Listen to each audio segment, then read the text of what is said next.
update ng bayan, maasahan anumang panahon.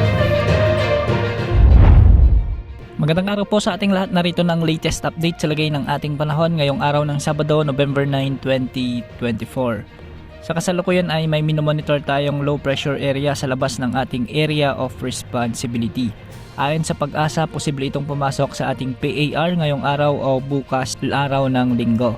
Inaasahan naman itong lalakas bilang bagyo at posibleng pangalanan ng Pag-asa bilang bagyong Nika, kasunod ni bagyong Marce. Base sa pagtataya ng ilang weather agencies, posibleng dumaan o maglandfall ito sa bahagi ng Bicol Region o di kaya naman ay sa bahagi ng Calabarzon o Central Luzon. May mga weather models din na nagsasabing dadaan ito sa may Northern Luzon. Posibleng magdulot ang bagyong ito ng mga malalakas na pagbuhos ng ulan at mga pagbugso ng hangin sa mga susunod na araw, lalo na sa silangang bahagi ng ating bansa at sa may Northern Luzon. Samantala, dalawa pang low pressure area ang namataan sa labas ng ating area of responsibility na sa gitna ito ng Pacific Ocean.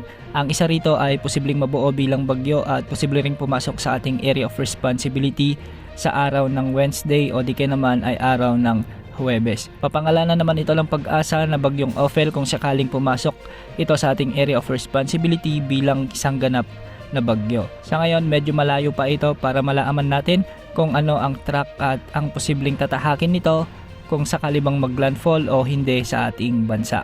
Para naman sa lagay ng ating panahon ngayon, ngayong araw ay magiging maalinsangan at maganda ng panahon sa malaking bahagi ng Northern Luzon na siyang sinalanta ni bagyong Marce nitong mga nakaraang araw. Samantala sa Bicol Region ay asahan naman ang maulap na may mga kalat-kalat na pagulan umaga pa lamang hanggang hapon. Sa Palawan asahan din ang maulap na panahon na may mga kalat-kalat na pagulan at pagkidlat pagkulog.